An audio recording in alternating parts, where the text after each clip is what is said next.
WWE SummerSlam was a few days ago, and it was a really fun event. I've seen a lot of people hating on it and just calling the event as a whole trash, which I don't get how people can be saying that. I thought this was a really good event, and I think WWE continues to be on fire with their pay-per-views this year. Then again, some wrestling fans just exist to complain and cry about everything. You genuinely gotta question if they really even like wrestling. SummerSlam was a great show. Of course, it wasn't perfect, but this is my SummerSlam review, going over every match. Did I like it? Did I not like it? What did I think about the result? All that, and we're even going to give every match a star rating. So let's just get started with the first match of the night, which was Logan Paul versus Ricochet. This match was everything we were expecting it to be, and more. High-paced, action-filled match with many crazy spots, and just this match was very, very good. They got a lot more time than I thought they were going to get. Originally, I thought they would get like maybe 12, 13 minutes. They got 18 minutes for this match, which honestly, I'm happy it got that amount because with what they did with that time was really, really good. This was one of the best matches on the entire show. From the Spanish fly spot to the buckshot lariat to the outside of the ring, which was crazy, to the spot where Logan Paul did a moonsault onto a standing Ricochet. Ricochet caught him, but then Logan reversed it into a DDT. That was insane. They meshed really well in the ring. Logan did an absolutely phenomenal job at being a heel, and he won using brass knuckles, punching Ricochet in the face with them, and that's how he won the match. I don't know if that was the best way to end the match, but it fits Logan Paul's character perfectly. I give this match 4.25 out of 5 stars. You could argue this was the best match on the show, and I would not be mad at you. They absolutely delivered.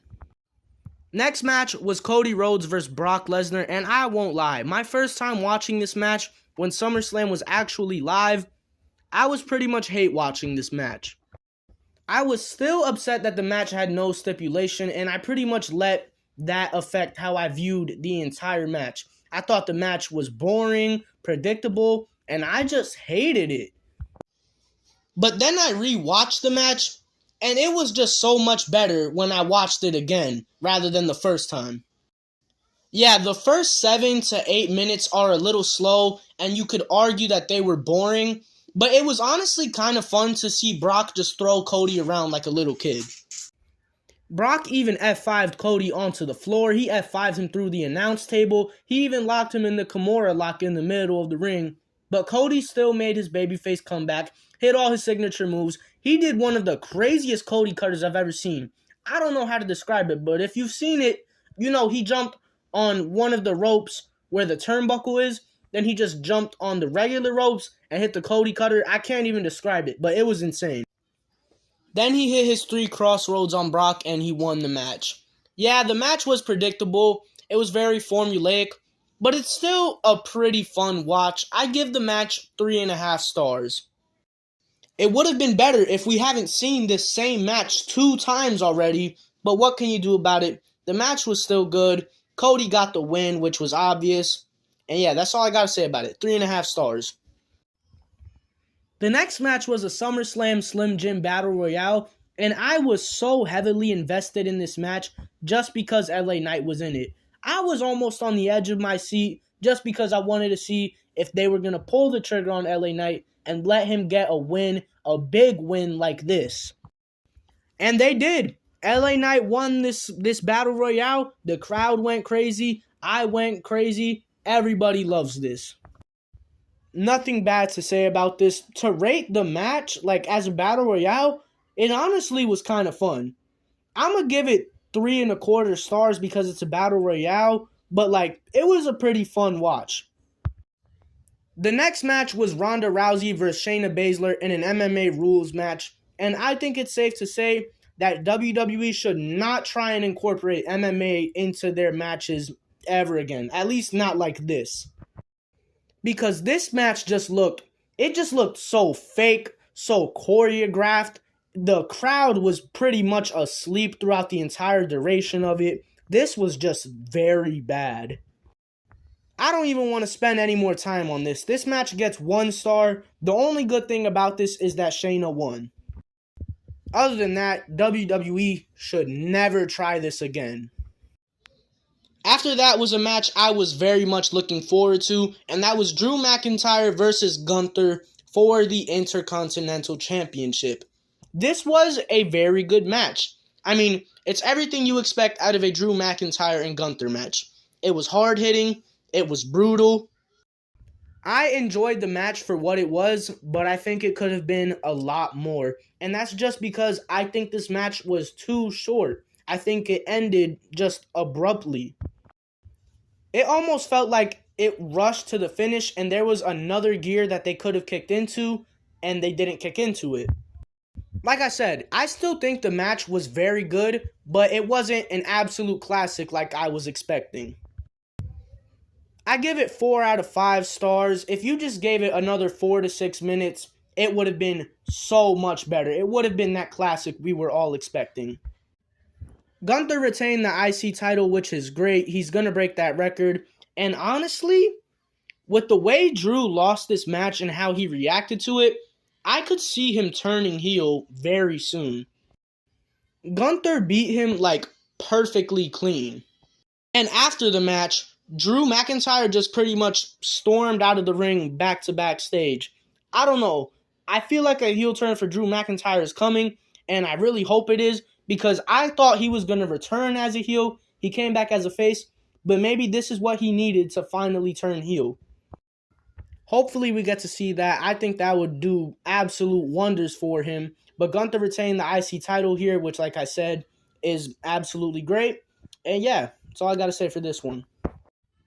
Then we got Finn Balor versus Seth Rollins for the World Heavyweight Championship. And these two tore the house down. The match started off hot.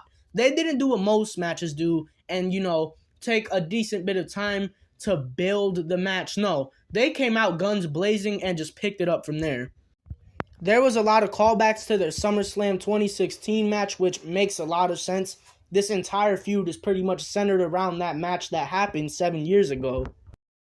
They were kicking out of each other's finishers. I was on the edge of my seat. The Judgment Day came out, and I thought for sure Finn was going to win with their help, but he didn't. Damian put the briefcase in the ring for Finn to get and hit Seth with it, but he was too slow. Seth saw the opportunity, and he curb stomped Finn onto the briefcase, and he won the match. I thought it would have made a lot of sense for Finn to win this match, but I'm not mad that Seth retained his championship. He's one of my favorite wrestlers right now.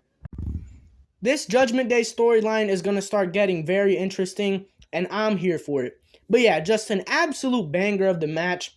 I think it was match of the night. No doubt about it. I give this match 4.5 stars.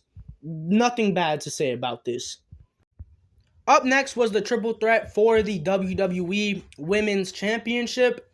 And I've seen a lot of mixed reviews on this match. I've seen a lot of people call it trash. I've seen a lot of people say it was very good. My personal thoughts on this match, I think it was pretty good. Yeah, it was sloppy at times, and there was a little bit of botches, but it wasn't so much that it just takes away from the match for me. I think there was some real solid action between these three women. Bianca Belair gave the acting performance of her life when Charlotte pushed her off the top rope and she came down and her knee hit the stairs. With the way she was screaming and acting, I genuinely thought she was seriously hurt.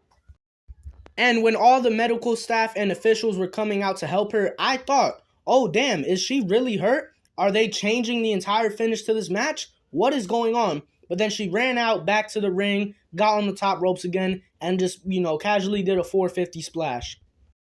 Great acting from Bianca, like I said. I thought she was really hurt. I'm about to talk about the result of the match, but when it comes to just the match and the action within it, I think this was a really solid match. I give it 3 3/4 stars, or 3.75 stars. Now, when it comes to the result, Charlotte had Asuka trapped in the figure 4, but then Bianca snuck in and rolled up Asuka, and she got the 1, 2, 3, and she won the Women's Championship again. I was disappointed. I can't lie. I was a little disappointed because I really wanted Asuka to win. I think it would have just made a lot more sense for her to win. But Io Sky's music hit. She ran down the ramp, cashed in her Money in the Bank briefcase, hit her moonsault onto Bianca. 1, 2, 3, and she became the new WWE Women's Champion. Io Sky cashing in and winning the championship was absolutely great. But the other good thing that can come from this is Bianca Belair finally turning heel. Ever since she lost her championship to Asuka at Night of Champions, I thought a heel turn was coming for Bianca.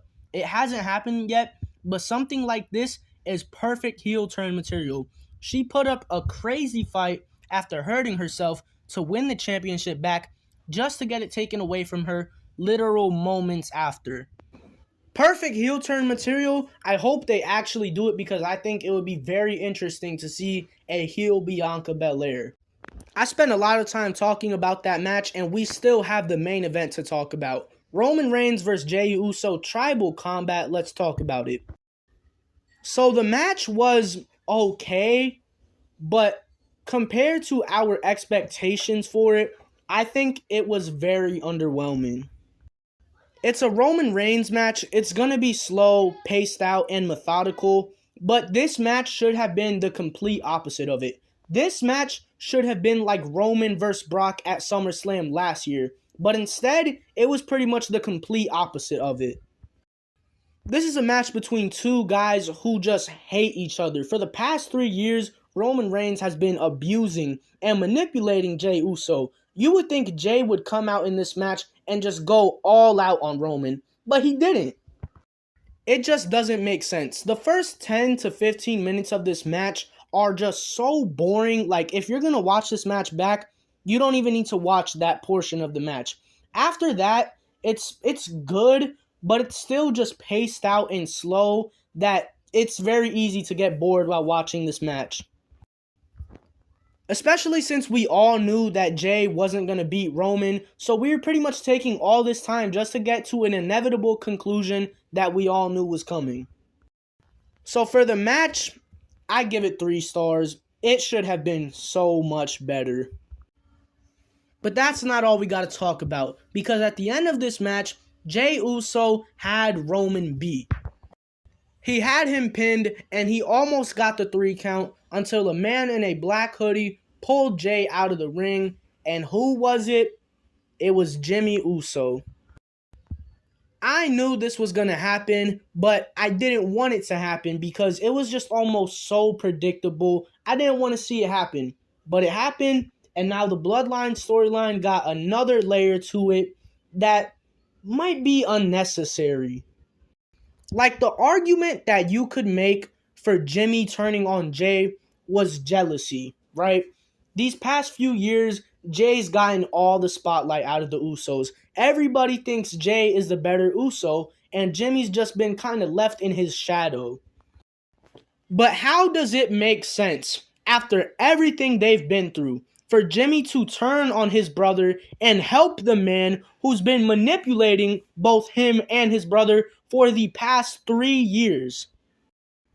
This just doesn't make a lot of sense to me. It really doesn't, but I'm not going to complain too much about it because I have faith in Triple H and WWE to work this into the storyline great. I hope they do. I'm just not a fan of this decision. It feels like they're trying to milk everything they can out of this storyline by overbooking it and adding more layers to it, which I don't think can work out in the long run. But I don't know. Let's just wait and see what they do with this storyline. But as for right now, I don't like where things are headed. But that's my SummerSlam review. I think it was a damn good pay-per-view from top to bottom, as long as you ignore Ronda and Shayna, and the main event could have been a lot better. But other than that, SummerSlam was a great show, an absolutely fun time. And yeah, that's all I gotta say. Peace.